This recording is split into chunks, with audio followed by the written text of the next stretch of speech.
BSc second year Chhatrapati Shahu ji Maharaj university यानी Kanpur university, subject chemistry. और वजह इस वीडियो बनाने का 24 जुलाई 2021 को होने वाला बीएससी सेकेंड ईयर का university exam because of covid Kanpur university की हिस्ट्री में पहली बार एक पेपर की जगह पर तीनों पेपर एक साथ आने वाले हैं। Physical, organic, inorganic. First paper inorganic chemistry, second organic chemistry, third physical chemistry. और जहाँ तक मुझे याद आता है उसकी टाइमिंग 8 से 9:30 AM है।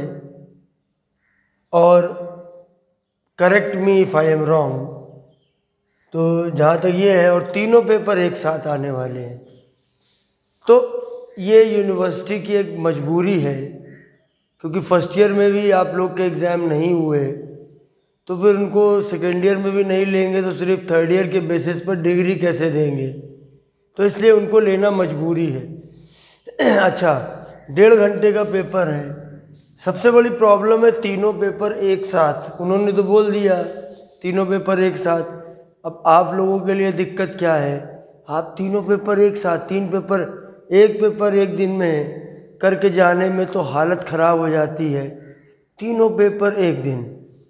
अच्छा होता कि यूनिवर्सिटी कुछ ऐसे करती कि जैसे फर्स्ट पेपर है उसमें मान लिया 8 टॉपिक हैं, मान लिया मोटे तौर पे सब में 8-8, 9-9 टॉपिक है फर्स्ट ईयर, सेकेंड ईयर और थर्ड ईयर में। तो सभी से 3-3 टॉपिक ले लेते, 3-3 चैप्टर ले लेते और उससे एक पेपर बना देते। लेकिन मुझे पता नहीं कि क्या वजह है, कुछ टेक्निकल इशू हो सकता है कि उनको पूरे सिलेबस में लेना ज़रूरी होगा। ऐसा कुछ यूनिवर्सिटी के कॉन्स्टिट्यूशन में या यूजीसी के रूल्स रेगुलेशन में होगा, मुझे उसके बारे में पता नहीं है। लेकिन अच्छा होता कि थोड़े थोड़े टॉपिक तीनों पेपर के लेते तो अच्छा रहता। और भी प्रॉब्लम है इसमें।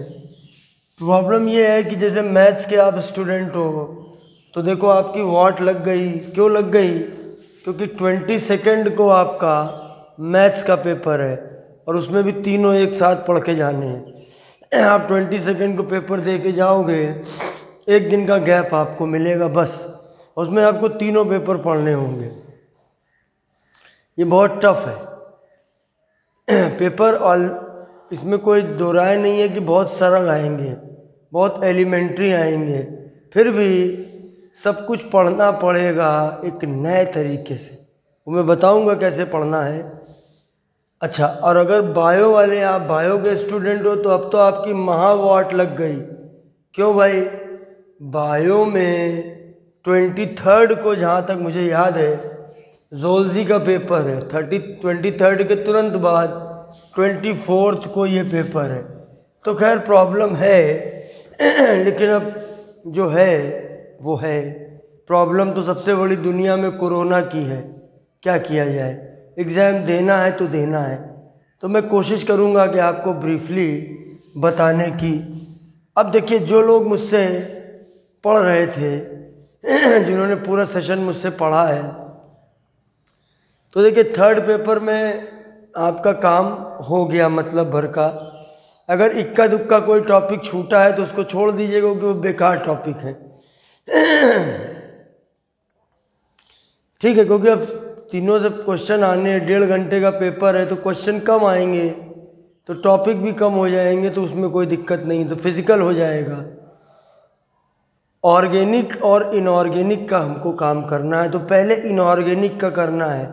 और कुछ बच्चे ऐसे भी मेरे बैच में हैं जो जिनको इनऑर्गेनिक में चल रहा था, उसी समय कोचिंग वगैरह बंद हो गई, एग्ज़ाम पोस्टपोन्ड हो गए थे, तो उनको पेपर को सब्जेक्टिव तरीके से प्रिपेयर करा रहा था, अब उसको ऑब्जेक्टिव कराना है। तो पहले मैं करने जा रहा हूँ इनऑर्गेनिक को प्रिपेयर। देखिए, पढ़ना आपको इस तरीके से बहुत थोड़ा थोड़ा पढ़ना है। आपको सिलेबस के पॉइंट लेने हैं, अब क्वेश्चन नहीं पकड़ने हैं, आपको सिलेबस के पॉइंट लेने हैं, उससे एक शॉर्ट नोट्स तैयार करने हैं, उसको पढ़ना है, क्योंकि गैप नहीं है। 22 के बाद तुरंत 24 को पेपर आपका होगा। ठीक है, तो चलिए मैं आपको इनऑर्गेनिक केमिस्ट्री के टॉपिक लेके चल रहा हूँ, और मैं पहला टॉपिक इसमें लेके चल रहा हूँ डी ब्लॉक में लेके चल रहा हूँ। अगर उन्होंने 1.5 घंटे में 2 घंटे में 100 क्वेश्चन देते थे, तो मुझे लगता है कि 1.5 घंटे में कुछ 75, 80, 85 ऐसे कुछ क्वेश्चन होंगे। तो मोटा मोटा मान लीजिए 25 से 30 क्वेश्चन एक पेपर में आपको मिलेंगे। तो डी ब्लॉक के आपको एक मतलब भर के क्वेश्चन मिल जाएंगे। ब्रीफली तैयार करिए, ज़्यादा ऊपर लेवल के टॉपिक पे मत जाइए, कोई ज़रूरत नहीं है। इसको एक ख़ास तरीके से आपको प्रिपेयर करना होगा। तो मैं बताता हूँ आपको सब तरीका। क्वेश्चन के पीछे मत भागो, टॉपिक को ऊपर ऊपर पढ़ लो। टॉपिक है कोई, उसके बारे में थोड़ा थोड़ा शुरुआत का 4, 5, 6 लाइनें पढ़ लो, उसी में आपका काम बन जाएगा। लेकिन डी ब्लॉक में कुछ चीज़ें ऐसी हैं जिस पे वो क्वेश्चन कई बना सकते हैं। तो देखिए, सबसे पहले आपको डी ब्लॉक की लर्निंग। अब मैं लर्निंग के लिए आपको अलग से कुछ बताने की ज़रूरत नहीं है। आप डिस्क्रिप्शन बॉक्स में जाइए, वहाँ पर मैंने लिंक शेयर कर रखे हैं कि पीरियोडिक टेबल को लर्न कैसे करते हैं। तो उससे आप डी ब्लॉक को याद करिए। इस याद करने की वजह से 2 से 3 क्वेश्चन का आपको फ़ायदा पक्का मिल जाएगा, क्योंकि उसमें एटॉमिक नंबर वगैरह भी उससे आपको याद हो जाते हैं। तो पहले आप डी ब्लॉक को लर्न कर लीजिए पूरा। दूसरा काम बहुत ज़रूरी है, इलेक्ट्रॉनिक कॉन्फ़िगरेशन और साथ में इसका एक्सेप्शनल केसेस। अब इसको मैं अगर अलग से पढ़ाऊँगा तो बहुत टाइम लगेगा मेरे पास। देखिए, पहले एक बात आप समझ लीजिए, चैनल को सब्सक्राइब ना किया हो तो फटाक से सब्सक्राइब कर दो, रेड वाला बेल आइकन प्रेस कर दो ताकि नोटिफिकेशन आपको मिले। अब आपकी क्लास कब होगी मैं उसको आपको ग्रुप में नहीं बताऊंगा, आप खुद ही सब्सक्राइब करिए, आपको खुद ही नोटिफिकेशन मिलेगा। और आपको देखना है, मैं लाइव प्रीमियर मोड में आपका ये सारे आपकी वीडियोस होंगी यूट्यूब पे, ठीक है, प्रीमियर मोड में। ये वाला जो वीडियो है वो भी आपको उसमें सूचना मिलेगी, आगे के वीडियो की भी आपको उसी में सूचना मिले। कोशिश करूँगा एक हफ्ते में 3 क्लास आपकी 1-1 घंटे की, 45 मिनट से लेकर 1 घंटे के बीच की आपकी क्लास में रखूँ, ठीक है। आप परेशान मत होइए। अगर आपके पास बुक नहीं है तो इजी नोट मार्केट में मिल जाएगी। फर्स्ट पेपर का मुझे याद पड़ता है कि कभी इसका ऑब्जेक्टिव पेपर बना ही नहीं है, तो वो मिलेगा भी नहीं। थोड़े बहुत जो क्वेश्चन मेरे पास होंगे अवेलेबल वो मैं आपको ग्रुप में सेंड कर दूंगा। ज़्यादा क्वेश्चन करने की ज़रूरत नहीं है, ऐसे ही क्वेश्चन सब हो जाएंगे, ठीक है। तो ये आपका एक्सेप्शनल, क्योंकि मैं बोल रहा हूँ अगर आप वो नहीं करोगे तो आपकी क्लास छूटेगी। अगर आप उसी समय लाइव, जिस समय मैं करूँगा जिस टाइम पे, उस समय क्लास में रहोगे तो आप मुझसे लाइव चैट कर सकते हो, आप मुझसे क्वेश्चन पूछ सकते हो, मैं आपको तुरंत वहीं पर जवाब भी दे दूँगा, तो वो अच्छा रहता है। तो ये दोनों चीज़ें हैं, इसके दोनों के मैं लिंक आपको शेयर कर दे रहा हूँ। इसमें आपको अफबाऊ कॉन्फ़िगरेशन की ज़रूरत पड़ेगी। अब देखिए, डी ब्लॉक के बारे में बात करें हम, कुछ ब्रीफ पॉइंट जिनमें क्वेश्चन आपको मिल सकते हैं कि पीरियोडिक टेबल में डी ब्लॉक कहाँ पर है, between S and P block, S block और पी ब्लॉक के बीच में है। बोला भैया इसमें ग्रुप कौन से आते हैं, तो ग्रुप हमारे शुरू होते हैं 3rd से।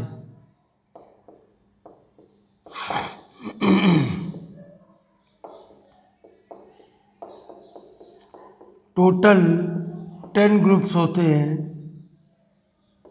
1 2 3 4 5 6 7 8 9 10।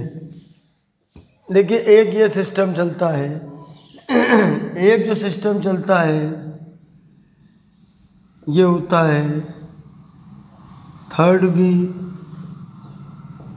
Fourth B, fifth B, sixth B, seventh B, eighth, क्योंकि ये कन्वेंशन ज़्यादा यूज़ होता है। Eighth, third, fourth, fifth B, sixth B, seventh B, eighth, उसके बाद फर्स्ट ए, फर्स्ट बी और सेकंड बी। तो ये आपके टोटल 10 ग्रुप्स हैं जो डी ब्लॉक में होते हैं। ये सारे पॉइंट बनाते चलिए, आप नोट्स बनाते चलोगे आपको आसानी होगी।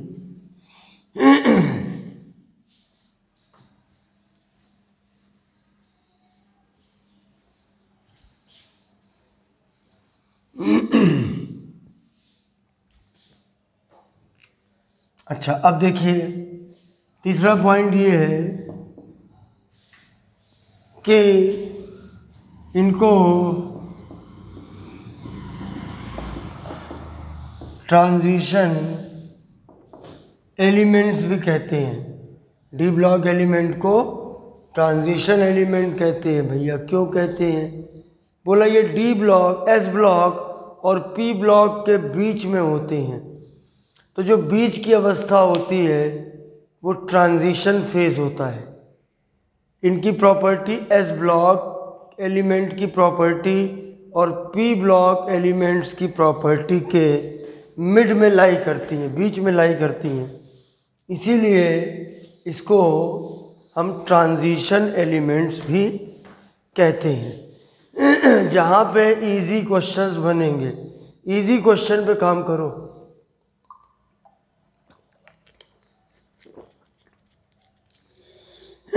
अब देखिए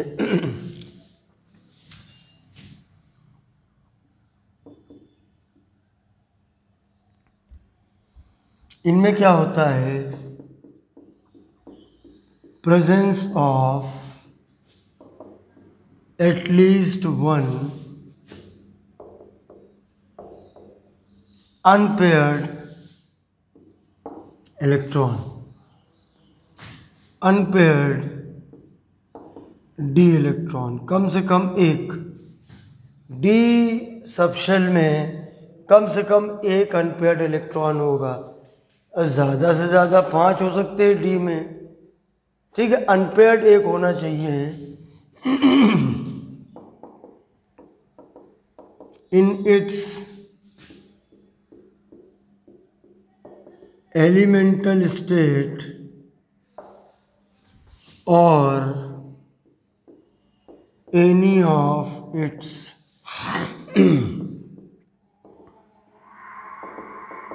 ऑक्सीडेशन स्टेट। कम से कम एक अनपेयर्ड इलेक्ट्रॉन हो, या तो इसकी एलिमेंटल स्टेट में हो या इसकी किसी ऑक्सीडेशन स्टेट में हो। और अगर होगा तभी हम इसको कहेंगे टिपिकल ट्रांजिशन एलिमेंट। अगर टिपिकल ट्रांजिशन एलिमेंट नहीं है तो उसको नॉन टिपिकल ट्रांजिशन एलिमेंट बोलेंगे, अगर एक भी अनपेयर्ड इलेक्ट्रॉन नहीं है। देखिए मैं आपको समझाता हूँ। जैसे ये आपका आयरन है, एटॉमिक नंबर होता है इसका 26। कॉन्फ़िगरेशन करोगे तो लास्ट में आएगा 4s2 3d6। ये इसका एलिमेंटल स्टेट है, एलिमेंटल स्टेट। एलिमेंटल स्टेट का मतलब है कि जो है एलिमेंट उसी का निकाल दीजिए आप। अब इसमें आप डी वाला ले लीजिए हिस्सा। अब आपने क्या किया, 3d6 ले लिया।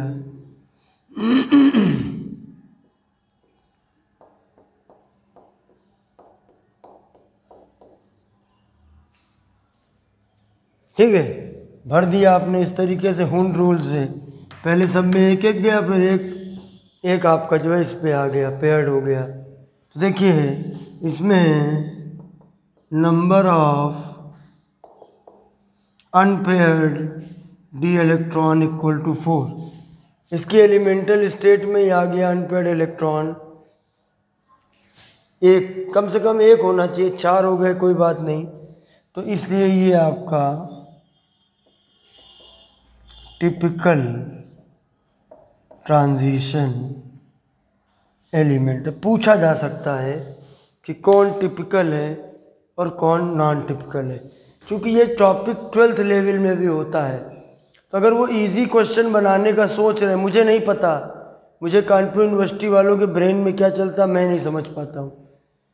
उल्टा सीधा भी चलता है, गंदा भी चलता है, लेकिन जो चलना चाहिए, जो मुझे लगता है जो जेन्युइन है, जिस हिसाब से ऊपर से इंस्ट्रक्शंस हैं कि पेपर सरल बनाइए, बच्चे आराम से कर सके, क्योंकि तीनों पेपर एक साथ हैं, तो वो 12th लेवल के क्वेश्चन डालने की कोशिश करेंगे, क्योंकि वो सरल पढ़ेंगे बीएससी सेकेंड ईयर के पॉइंट ऑफ व्यू से अगर हम देखें।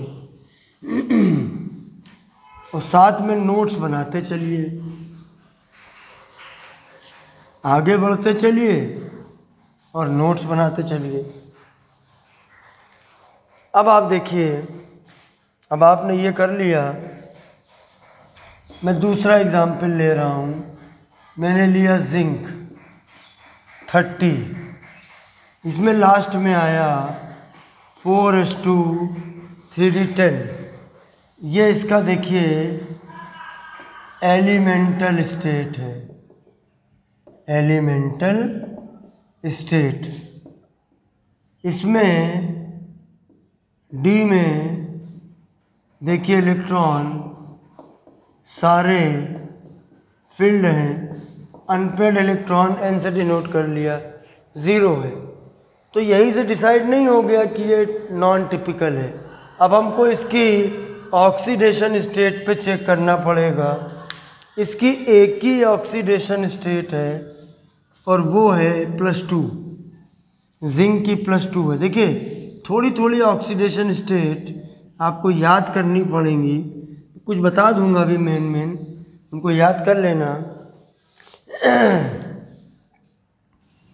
अब देखिए इसका है Zn2+, तो इलेक्ट्रॉन 4s से निकलेंगे। देखिए जब भी हमको इलेक्ट्रॉनिक कॉन्फ़िगरेशन कभी कैटायन का करना हो तो पहले उसका नॉर्मल कॉन्फ़िगरेशन लिखेंगे अबाव प्रिंसिपल के हिसाब से, फिर उसके बाद इलेक्ट्रॉन निकालेंगे। जैसे 2 इलेक्ट्रॉन निकालने हैं तो 2 इलेक्ट्रॉन कहाँ से निकालेंगे? 2 इलेक्ट्रॉन निकालेंगे उस सबशेल से जिसके पास जिसका प्रिंसिपल क्वांटम नंबर सबसे बड़ा हो। प्रिंसिपल क्वांटम नंबर SPDF के पहले लिखा होता है। पहले हमने 30 का कॉन्फ़िगरेशन कर लिया 1s2 2s2 करके, और अगर आपको थोड़ा भी डाउट है तो मैंने लिंक में पूरा डिटेल बताया, उसको पढ़ो, एक एक दिन करो। कोशिश हमारी ये रहेगी, जैसे आज मैंने क्लास आपकी ले रहा हूँ, आज आपको मिल रहा है ये वीडियो यूट्यूब पे, तो अब कल नहीं मिलेगा, एक एक दिन छोड़ के मिलेगा। कभी हो सकता है 2 दिन छोड़ के मिले। जैसे मेरा एक पूरा वीडियो का मटेरियल मुझे ऐसा लगेगा कि अब ये वीडियो जाना चाहिए तब जाएगा। अब इस बीच में आपको सारा का सारा पढ़ रखना है, ठीक है। तो Zn2+ हो गया हमारा। इसको जब निकालेंगे तो यहाँ से इलेक्ट्रॉन निकालेंगे, क्योंकि ये 4 बड़ा नंबर है 3 से, तो 4s से निकलेंगे 2 इलेक्ट्रॉन, तो ये 0 हो जाएगा 3D10। और अगर 3D10 है तो भैया ये तो पूरा भर गया। यहाँ n=0, यहाँ n=0, so Zn is non typical transition element. Transition तो है लेकिन नॉन टिपिकल। असली वाला सच्चा वाला ट्रांजिशन वो होता है जिसके पास अनपेयर्ड डी इलेक्ट्रॉन हो। अगर अनपेयर्ड डी इलेक्ट्रॉन नहीं है, the presence of unpaired D electron is the peculiar property of D block elements, transition element. देखिए जब ईश्वर ने दुनिया बनाई तो पहले उसने दुनिया ब्लैक एंड वाइट बना दी, उसमें एस ब्लॉक एलिमेंट हैं और पी ब्लॉक एलिमेंट हैं। उससे के जो कंपाउंड थे वो ब्लैक एंड वाइट थे, कलर नहीं थे। फिर दुनिया को कलरफुल बनाने के लिए डी ब्लॉक बनाया, तो कलर बनाया, कलर पैदा हुए उसके अंदर से। ठीक है, उसकी कुछ खास प्रॉपर्टीज़ थी, वही मैं एक एक करके आपको डिस्कस कर रहा हूँ। तो Zn is non typical transition element, तो इस तरीके से निकाला जाता है। अगर अनपेयर्ड डी इलेक्ट्रॉन नहीं है तो वो फिर टिपिकल ट्रांजिशन एलिमेंट नहीं होगा, उसके अंदर वो सारी प्रॉपर्टीज़ नहीं होंगी जो उसके अंदर होनी चाहिए। ठीक है, तो देखिए ये आपका हो गया चौथा पॉइंट। अब आप पांचवा पॉइंट देखिए, मोस्ट ऑफ द। देखिए अब अगर ट्रांजिशन कोई बोल रहा है तो उसका मतलब टिपिकल ट्रांजिशन ही होता है। Most of the transition elements have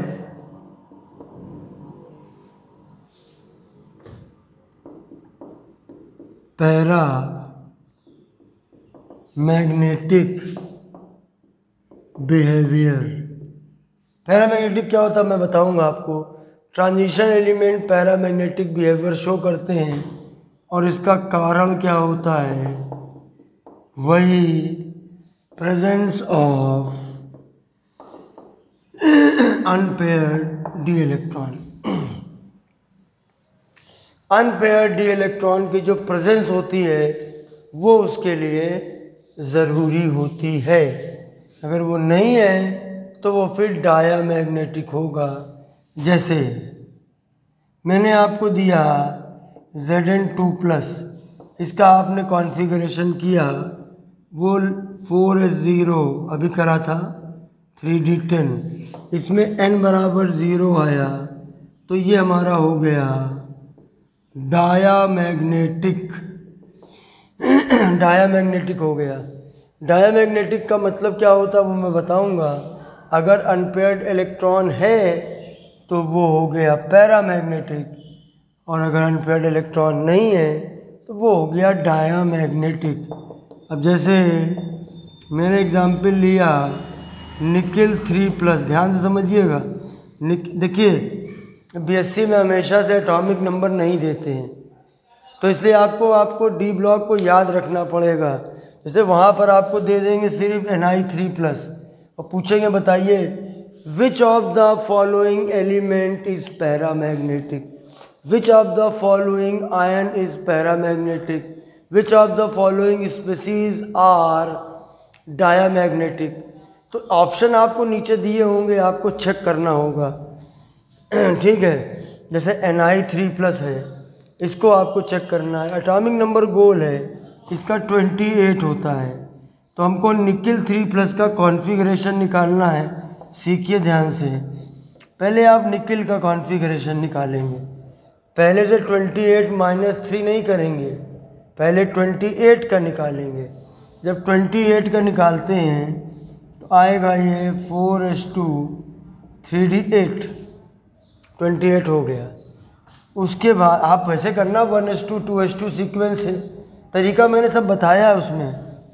अब आपने करना है Ni3+, तो इसमें से 3 इलेक्ट्रॉन आप निकालोगे, 3 निकाल दो इलेक्ट्रॉन, बचा क्या 25। अब 3 इलेक्ट्रॉन ऐसे नहीं निकालोगे कि पीछे से निकाल दिया, नहीं, पहले उससे निकालो जिसका प्रिंसिपल क्वांटम नंबर हाईएस्ट हो, यानी 4s से निकलेगा, हो जाएगा 4s0, हो जाएगा 3d7। क्यों? क्योंकि एक इससे पहले 2 इससे निकला और एक इससे निकला। अब 3d7 है अगर, तो दिख तो रहा ही है कि इसमें अनपेयर्ड इलेक्ट्रॉन है। 1 2 3 4 5 6 7 अनपेयर्ड इलेक्ट्रॉन कितने हैं? 3, n बराबर 3, तो इसलिए ये हो गया पैरामैग्नेटिक। 2-3 क्वेश्चन पक्के इसमें मिल जाएंगे, इनमें से कौन डायामैग्नेटिक है, इनमें से कौन पैरामैग्नेटिक है। तो आप आराम से इस क्वेश्चन को कर सकते हो। इलेक्ट्रॉनिक कॉन्फ़िगरेशन का बहुत इम्पॉर्टेंट रोल है, इसको आप बिल्कुल मत भूलना। कॉन्फ़िगरेशन आप अच्छे से करोगे और डी ब्लॉक में भी फ़ायदा मिलेगा और आपको एफ ब्लॉक में भी फ़ायदा मिलेगा। डी ब्लॉक एफ ब्लॉक दोनों में आपको बहुत ज़्यादा एडवांटेज मिलने वाली है। ठीक है, सारा कॉन्फ़िगरेशन पे काम करना अच्छे से। तो चलिए, एक टॉपिक तो मैंने आपको अच्छा वाला, जिस पे उम्मीद है एक दो क्वेश्चन मिलेंगे, वो तो मैंने आपको बता दिया। ठीक है, काम थोड़ा सा टफ मेरे लिए भी है एक टीचर के तौर पे कि उसको कैसे रिड्यूस करके बताऊं, लेकिन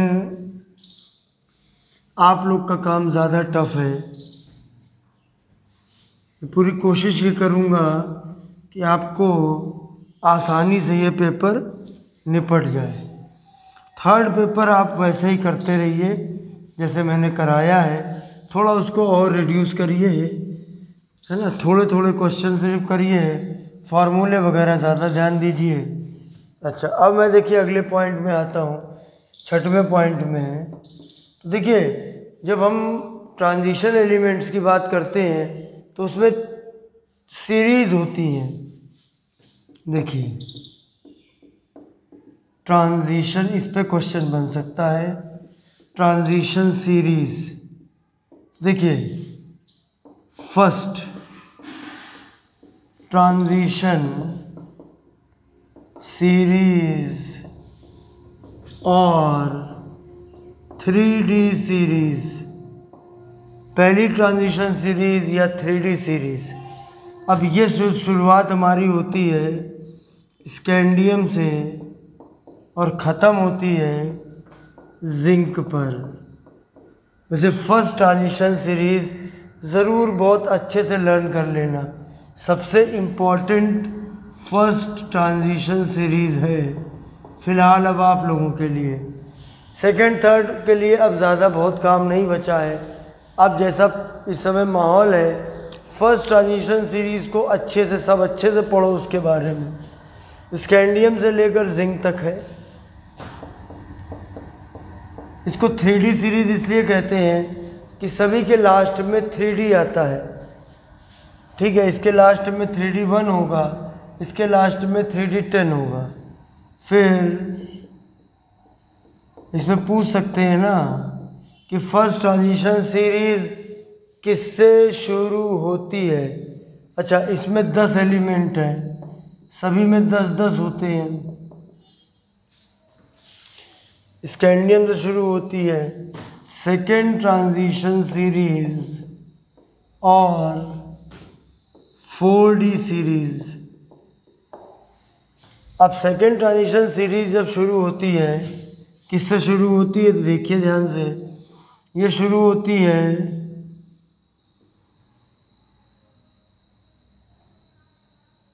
39,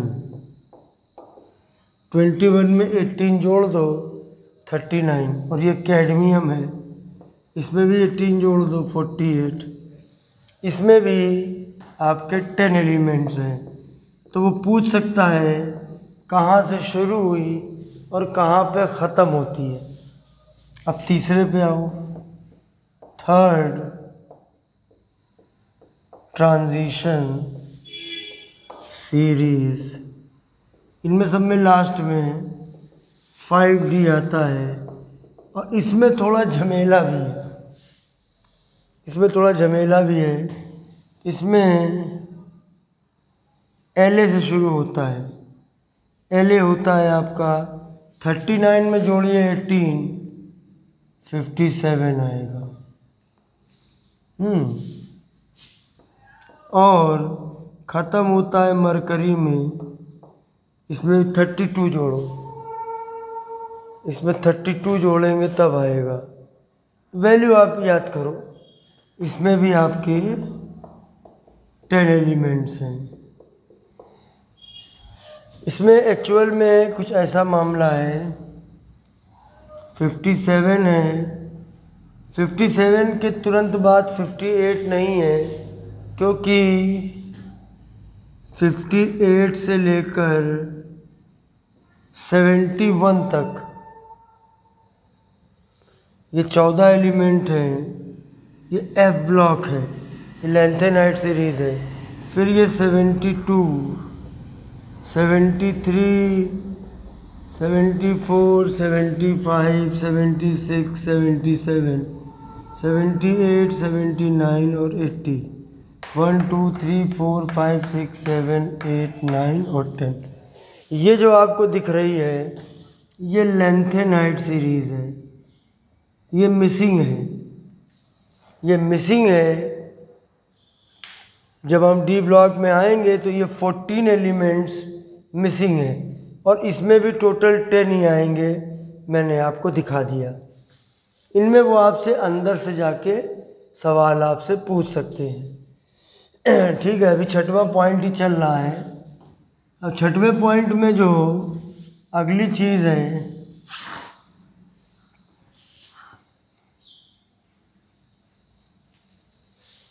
वो ये है कि 4th ट्रांजिशन सीरीज, वैसे इसको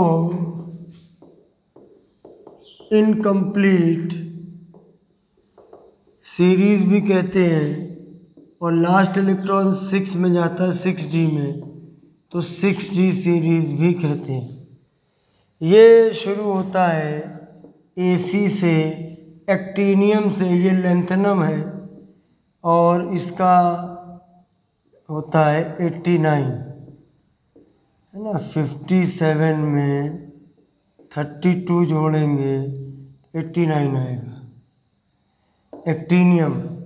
ठीक है, उसके बाद 90 से लेकर 103 तक ये एक्टिनाइट सीरीज है।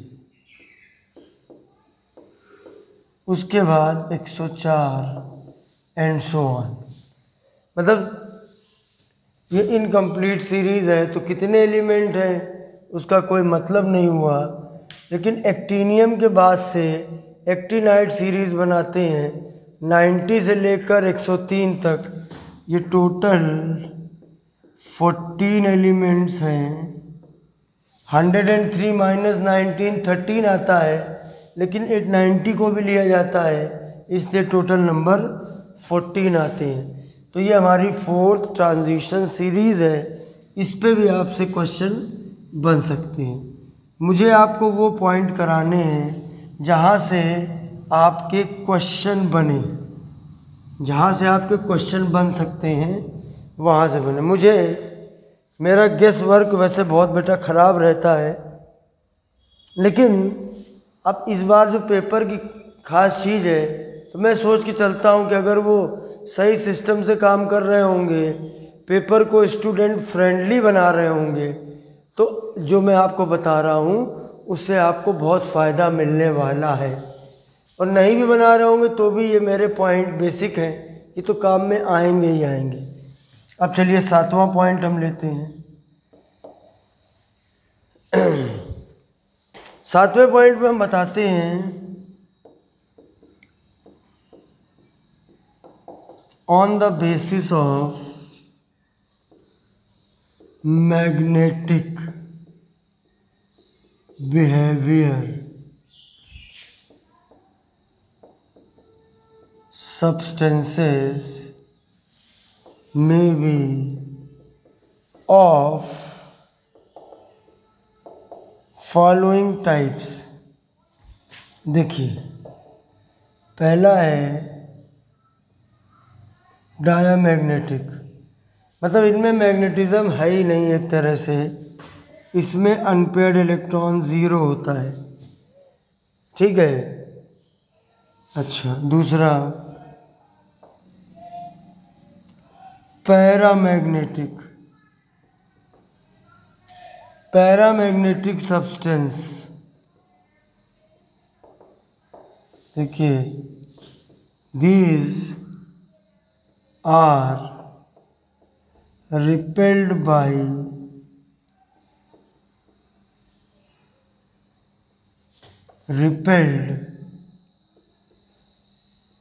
weakly by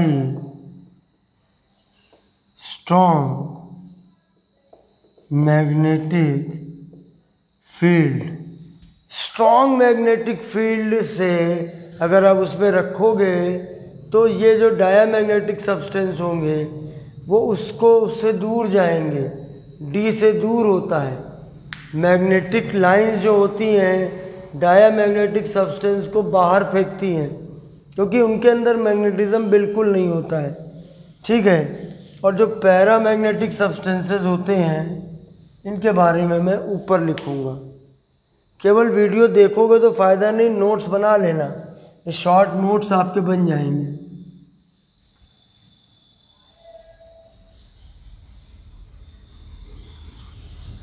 अच्छा, अब पैरामैग्नेटिक सब्सटेंस में क्या होता है, n is not equal to 0,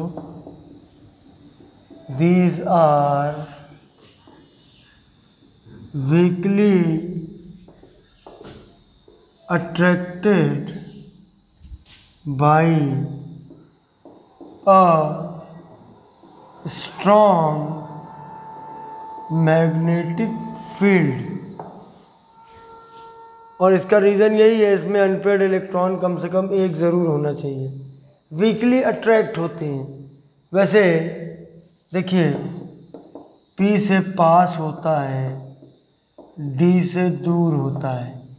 magnetic field में रखो और जो सब्सटेंस उस फील्ड के पास आ जाए पैरामैग्नेटिक, और जो सब्सटेंस उससे दूर चले जाए diamagnetic.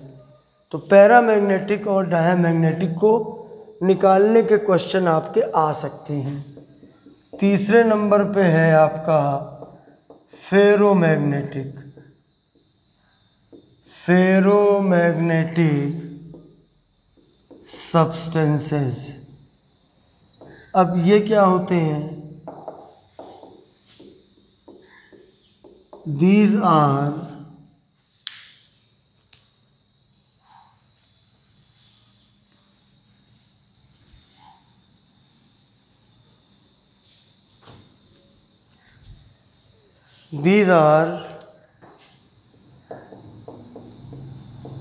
strongly attracted by a strong magnetic force field। strongly attract होते हैं, full stop। these can be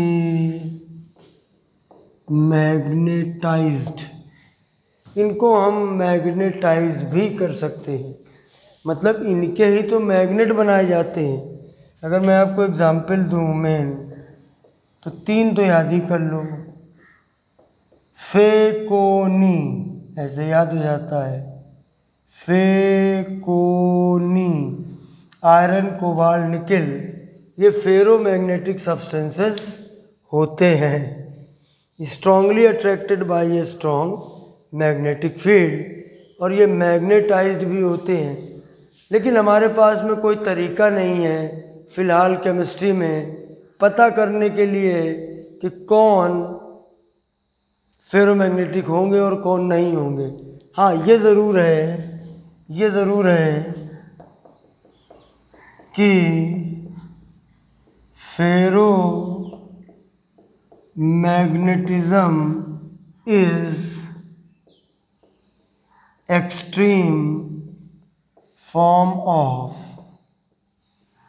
paramagnetism, मतलब पैरामैग्नेटिज्म को हज़ारों गुना अगर बढ़ा दो तो वो बन जाता है फेरोमैग्नेटिक। यानी फेरोमैग्नेटिक में भी अनपेयर्ड इलेक्ट्रॉन तो होंगे ही होंगे, लेकिन अनपेयर्ड इलेक्ट्रॉन में पैरामैग्नेटिक या फेरोमैग्नेटिक हो सकते हैं। पैरामैग्नेटिक तो होंगे ही होंगे, लेकिन वो फेरोमैग्नेटिक होंगे कि नहीं होंगे उसको ना तो हम निकाल सकते हैं केमिस्ट्री में, और ना ही हमारे पास में हमसे ऐसा कोई क्वेश्चन बनेगा। वैसे एंटी फेरोमैग्नेटिक और फेरीमैग्नेटिक भी होता है, लेकिन उसको फ़िलहाल यहाँ पर कोई रोल उसका नहीं है। तो ये हमारे हो गए मैग्नेटिज्म से पार्ट। एक मैग्नेटिज्म पे और बताता हूँ मैं कि हमको मैग्नेटिक मूवमेंट निकालने के क्वेश्चन भी आ सकते हैं। मैग्नेटिक मूवमेंट, उसको अगला पॉइंट बना देता हूँ। Magnetic movement mu equal to √n+2 Bm। Bm होता है एक्चुअल में ऐसे निकलता है बी। ये फार्मूला होता है, ये फार्मूला होता है। इसमें इस टर्म को बना दिया जाता है Bm, रहता है √Bm। और एक Bm इक्वल टू होता है EH/4πCm। इसकी वैल्यू भी होती है, मुझे याद नहीं आ रही है, कुछ 9.27 × 10⁻⁷ समथिंग होती है। गूगल करके वैल्यू ले लेना विद यूनिट। देखिए यहाँ पर देखिए,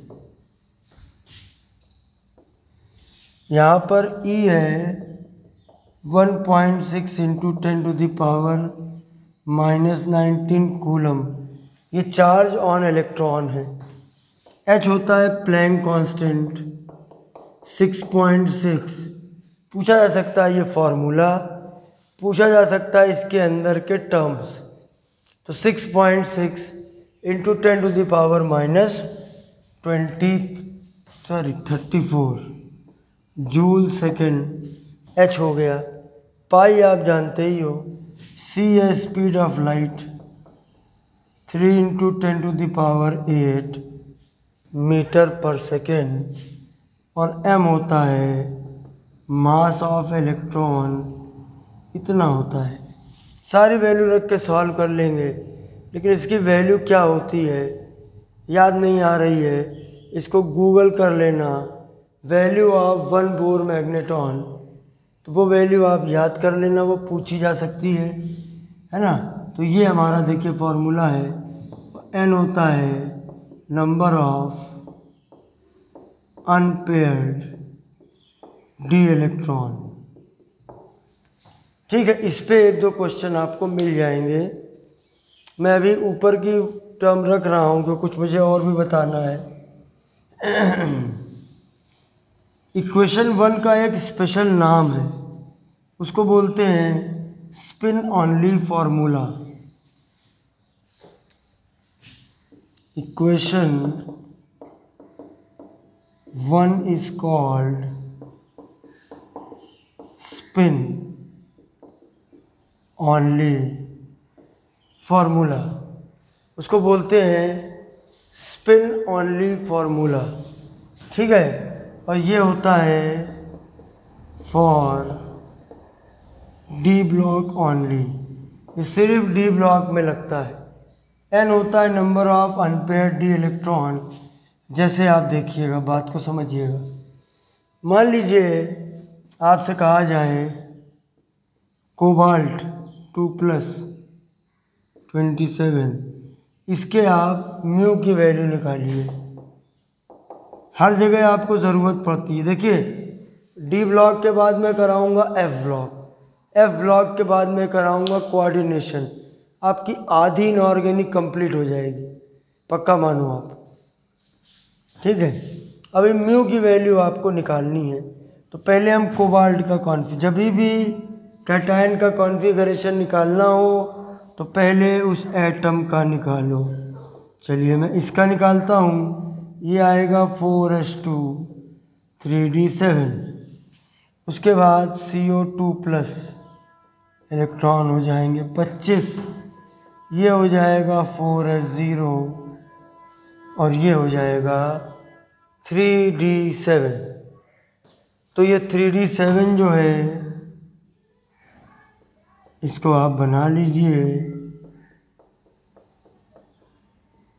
इसमें 5 अनपेयर्ड इलेक्ट्रॉन हो गए। Mu equal to √5 5 + 2 Bohr magneton, ठीक है, √35, ये वैल्यू 36 होता, 36 होता, 6 बन जाता,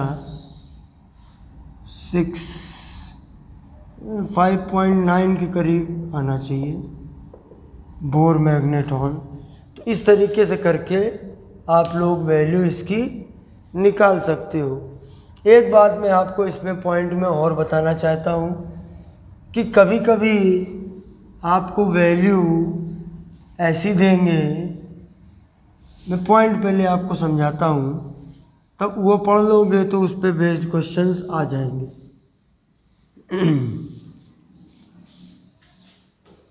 देखिए,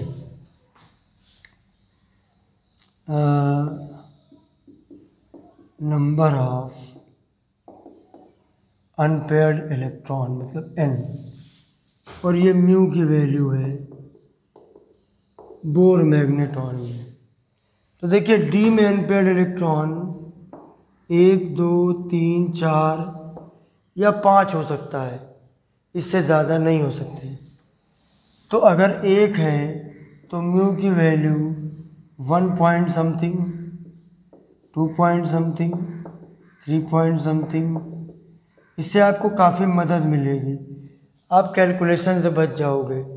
ये इत्तेफाक है कि 4 वाले में 4 पॉइंट समथिंग, 5 वाले में 5 पॉइंट समथिंग। जैसे मान लीजिए क्वेश्चन दिया हमको कि if mu equal to calculate n आपको निकालना है। तो नॉर्मली तरीका क्या होता है कि देखिए n+2 फार्मूला होता है म्यू का √NN+2, और ये वैल्यू आपको दी गई है 4.67। और अगर आप इसको सॉल्व करने लगे तो श्रीधराचार्य बनेगी, वो भी कॉम्प्लिकेटेड। देखिए दोनों तरफ स्क्वायर कर दीजिए, ये आ गया, पहले इसी में आफत होएगी मल्टीप्लाई करने में, ठीक है। बाकी देखिए ये क्वाड्रेटिक बन जाएगा,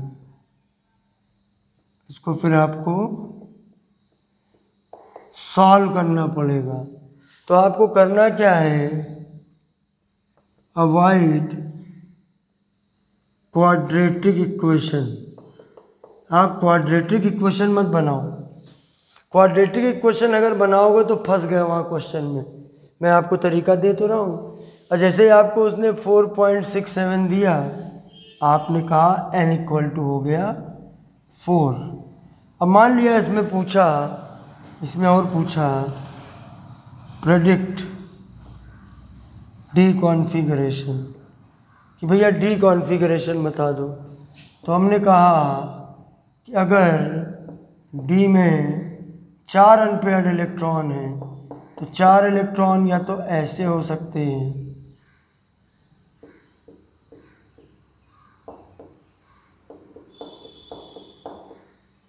या फिर ऐसे हो सकते हैं। देखिए इसमें भी 4 अनपेयर्ड है, ये D4 है, इसमें भी 4 अनपेयर्ड है, तो ये या तो D4 होगा या D6 होगा। ऐसे क्वेश्चन आपको बनेंगे वहाँ पे ऑब्जेक्टिव लेवल में। अब अगर आप इसको पढ़ते रहोगे, ये इस तरीके का आपको सिस्टम समझ में आ जाएगा, तो आप आराम से उस बात को कर ले जाओगे, ठीक है। तो एक पॉइंट हमारा ये 7वां पॉइंट हो गया, इससे आप अनपेयर्ड को निकाल सकते हो। देखिए डी ब्लॉक है, तो जो इसके बाद वाला मेरा नेक्स्ट वाली इसकी क्लास होगी, जब मे भी परसों होगी, तो उसमें मैं डी ब्लॉक को पूरा ख़त्म कर दूंगा और एफ ब्लॉक को भी ख़त्म कर दूंगा, क्योंकि एफ ब्लॉक में कम ही टॉपिक होते हैं, ठीक है। डी ब्लॉक पूरा नहीं ख़त्म हो पाएगा आज। 7 पॉइंट हो गए हैं, एक पॉइंट में और ले लेता हूँ।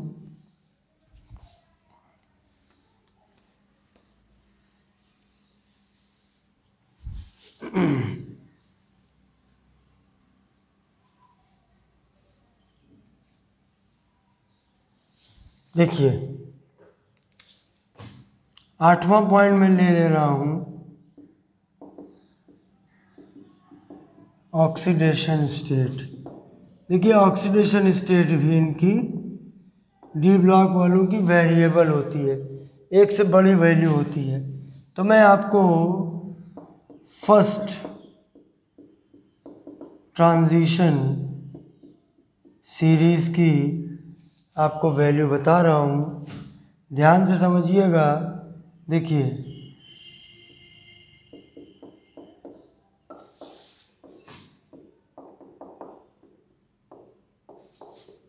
ये आपकी सीरीज बन गई।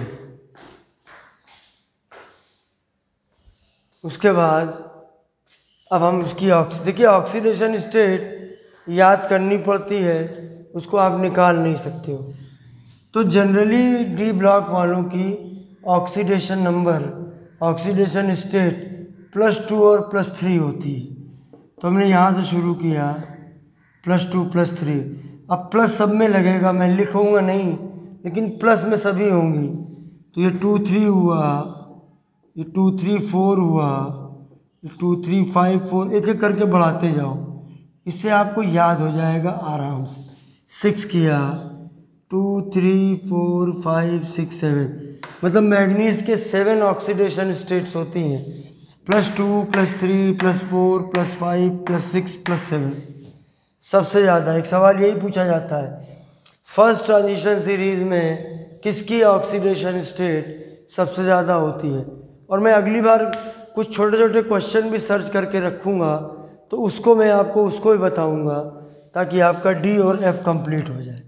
अच्छा, फिर उसके बाद एक एक कम करो, 2 3 4 5 6, फिर एक कम करो 2 3 4 5, फिर एक तरीका है, याद करने का तरीका है, सब में प्लस ज़रूर लगेगा, ध्यान रखना। अब एक बात मैं आपको बताता हूँ जिसको ध्यान रखना, स्कैंडियम में +2 नहीं होता है अकॉर्डिंग टू NCERT। ये अच्छा डेटा है, NCERT में देते हैं, बिल्कुल बढ़िया परफेक्ट है। स्कैंडियम की +2 नहीं होती है। उसके बाद ठीक है 1 2 3 4 5, Mn 5वां एलिमेंट है, तो 5 के बाद 5 नहीं होता है। मैं लिख रहा हूँ 5 के बाद 5 नहीं। इससे आपको फ़ायदा क्या मिला कि 5वें एलिमेंट के बाद 5 ऑक्सीडेशन स्टेट नहीं होगी। फिर हमने बनाई क्यों? अरे एक सिमेट्री बन गया, 2 3, फिर 2 3 4 किया, 5 किया, 6 किया, 7 किया, फिर कम करते चले गए, एक पैटर्न बना लिया, एक पैटर्न हमने इसमें बना लिया। फिर उसके बाद एक तो पहले का 2 कट करना है, उसके बाद ये 2 कट करनी है। इसके बाद जो हमारा कॉपर वाला है, कॉपर में देखिए 3 नहीं होता है, कॉपर मोस्टली सबको याद रहता है, उसमें एक 1 रहता है, मतलब कॉपर में +1 और +2 होती है। ये इनकी ऑक्सीडेशन स्टेट है। सवाल पूछा जाता है, बताइए फर्स्ट ट्रांजिशन सीरीज़ में कौन से एलिमेंट ऐसे हैं जिनकी ऑक्सीडेशन स्टेट फिक्स्ड होती है, वेरिएबल नहीं होती है। तो देखिए कि स्कैंडियम की +3 होती है, एक जिंक की +2 होती है, एक ही वैल्यू होती है। बोला कि कौन सा ऐसा एलिमेंट है जो सबसे ज़्यादा ऑक्सीडेशन स्टेट शो करता है, वो मैग्नीज है। कौन सा ऐसा एलिमेंट है जो +1 ऑक्सीडेशन स्टेट शो करता है, वो कॉपर है। तो ये आप एक सीरीज़ ज़रूर याद कर लेना, ठीक है। अगले वीडियो में फिर मिलूँगा। जय हिंद।